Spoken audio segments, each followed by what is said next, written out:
नमस्कार, आप देख रहे हैं 4 PM और मैं हूं आपके साथ निधि तिवारी। आज पश्चिम बंगाल के जलपाईगुड़ी के पास जिस तरह का रेल हादसा हुआ है, वैसे हादसों पर 2014 से पहले न्यूज चैनल्स सरकार हिला दिया करते थे। रेल मंत्री का इस्तीफा हो जाया करता था, लेकिन अब ऐसा कुछ नहीं होता।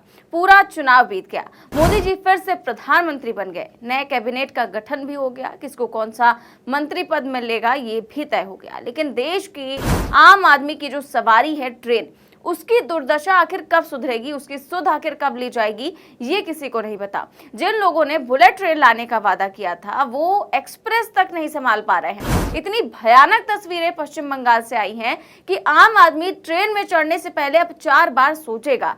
कंचनजंगा एक्सप्रेस जलपाईगुड़ी के पास ट्रैक पर खड़ी थी और एक मालगाड़ी आकर पीछे से टक्कर मार देती है और हालत ये हो गई कि आप देखिए ट्रेन की बोगियां कैसे हवा में लटकी हुई हैं। 15 लोगों के मौत की पुष्टि अब तक हो चुकी है और 25 से ज्यादा लोगों के घायल होने की खबर है। लेकिन अगर इस पर कोई रेल मंत्री का इस्तीफा मांग लेता है तो कहा जाता है कि दुर्घटना का राजनीतिकरण किया जा रहा है। अश्विनी वैष्णव जो एक बार फिर से रेल मंत्री के पद पर हैं, जिनको चुना गया है, और ऐसा कौन सा उनका टैलेंट था, ऐसी कौन सी उनको रेल की समझ थी, जानकारी थी कि मोदी जी ने एक बार फिर से उन पर विश्वास जताया है और फिर से रेल मंत्री बना दिया है। वो भी तब जब पिछले 10 सालों में देश में भयानक रेल हादसे हुए हैं। रेल हादसों में कोई कमी नहीं आई है और मात्र 1 साल में 7 बड़े रेल हादसे हुए हैं।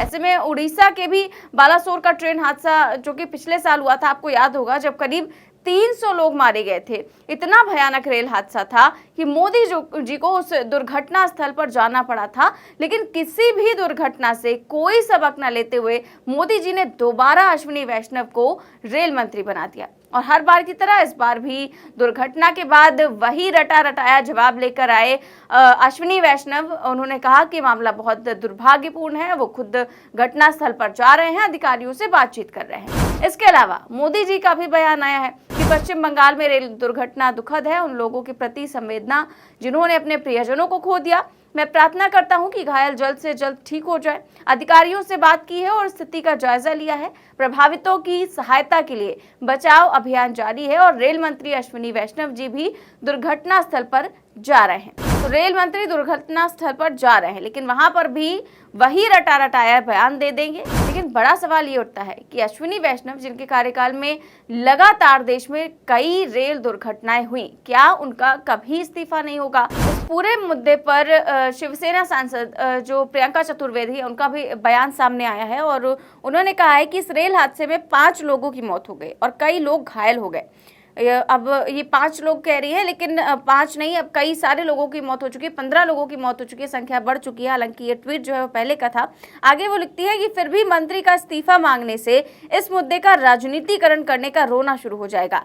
रेल विभाग से जवाबदेही मांगने पर हंगामा मच जाएगा। इसीलिए दुर्घटना या उससे होने वाली मौतों के लिए कोई जिम्मेदार नहीं है।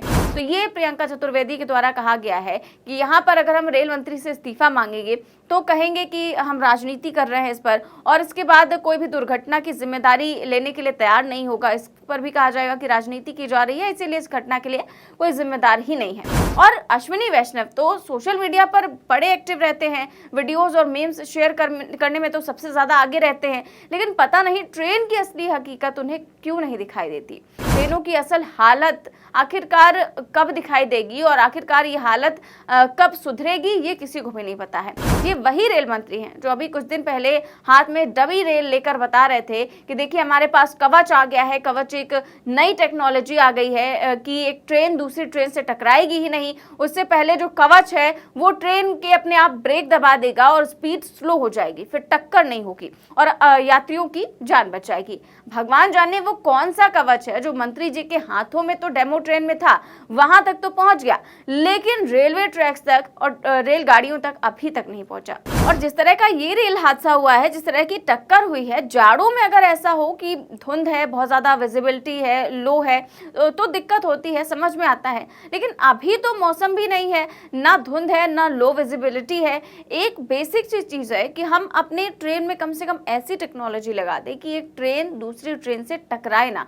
हाल के सालों में इस तरह की इतनी घटनाएं हुई हैं और इस्तीफा तो छोड़िए, रेल मंत्री एक बयान से और घटनास्थल पर जाकर दौरा करके फोटो खिंचवाकर अपना पल्ला झाड़ लेते हैं, कोई बात तक नहीं करता है। और ये नई नवेली सरकार में अभी पहला लोकसभा सत्र भी शुरू नहीं हुआ है और इसके पहले ही इतना बड़ा रेल हादसा हो गया। और मोदी जी वंदे भारत को हर दिन हरी झंडी दिखाकर देश को एक नई ट्रेन की परिकल्पना तो दे देते हैं, लेकिन ये नहीं बताते कि मौजूदा व्यवस्था जो ट्रेन की चल रही है उसको दुरुस्त कैसे किया जाएगा।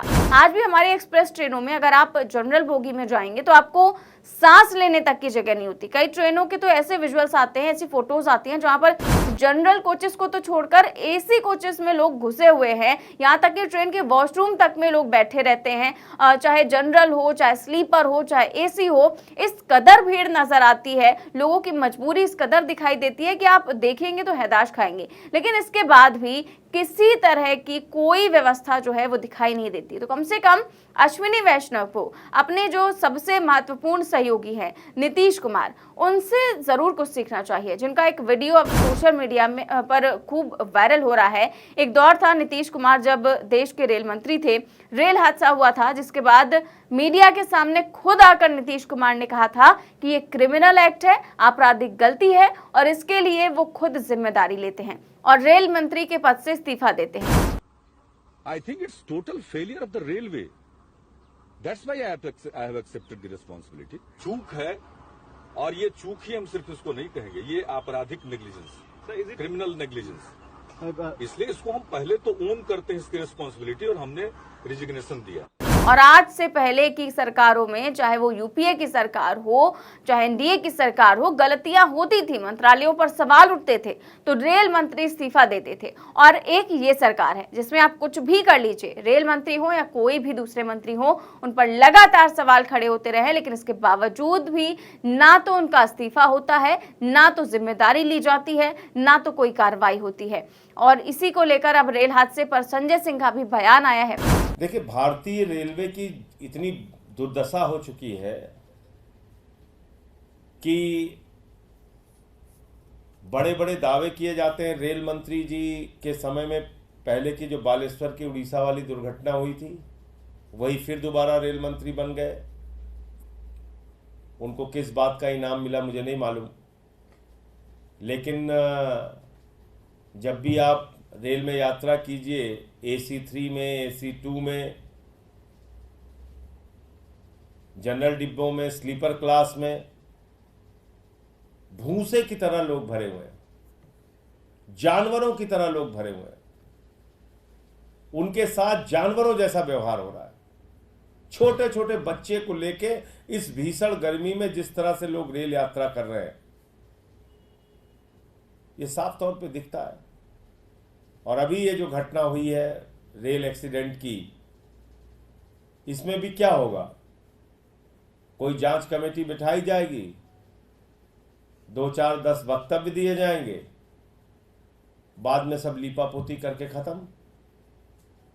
किसी की कोई जवाबदेही तो तय होती नहीं, ना मंत्री की, ना अधिकारी की। नीचे के 2-4 छोटे छोटे अधिकारी सस्पेंड कर दिए जाएंगे। तो ये सबसे बड़ा दुर्भाग्यपूर्ण मामला है।